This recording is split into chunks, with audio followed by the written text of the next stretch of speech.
So when school authorities tell a mother, as you already heard, that her son is sick and needs to be on drugs, how in the world is she to know that that is simply a lie?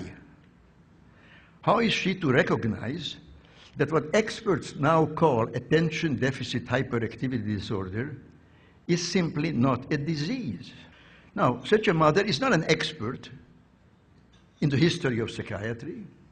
She does not know that psychiatrists have, for hundreds of years, used diagnostic terms, so-called diagnostic terms, to stigmatize and control people. I will only give you a few dramatic examples. When black slaves in the South ran away to freedom, it wasn't that they wanted to be free. They suffered from a disease called drapetomania. From drapetes, runaway slave, and mania.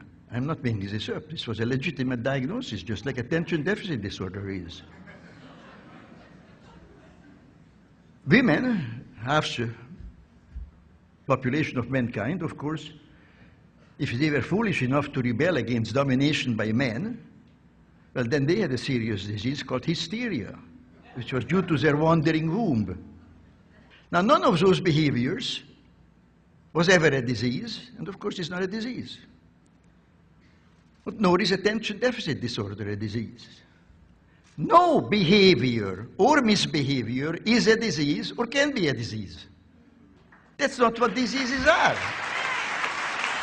So it doesn't matter how a child behaves. There is nothing to examine.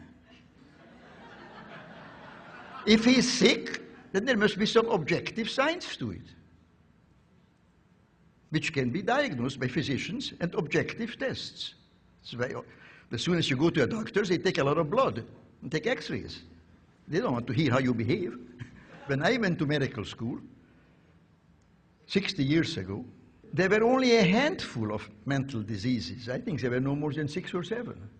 Now there are more than 300. And new ones are, quotes, discovered every day. Labeling a child as mentally ill is stigmatization, not diagnosis. Giving a child a psychiatric drug is poisoning, not treatment. I have long maintained that the child psychiatrist is one of the most dangerous enemies, not only of children, but of adults, of all of us who care to the most precious and most vulnerable things in life. And those two things are children and liberty. Diseases are malfunctions of the human body, of the heart, the liver, the kidney, the brain, and so forth. Typhoid fever is a disease. You all know that, you don't question that. Spring fever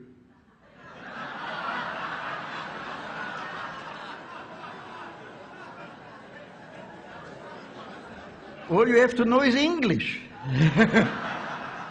Spring fever is not a disease. Now, why not? Because we all know that it's a figure of speech, a metaphor, a little piece of poetry. No, so are all mental diseases. Mental disease is a metaphor. The task we set ourselves to combat psychiatric coercion is important. I think it's important. You all think it's important. Not enough people think it's important.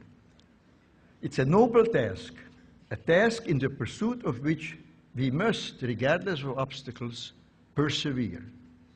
Our conscience commands that we do no less.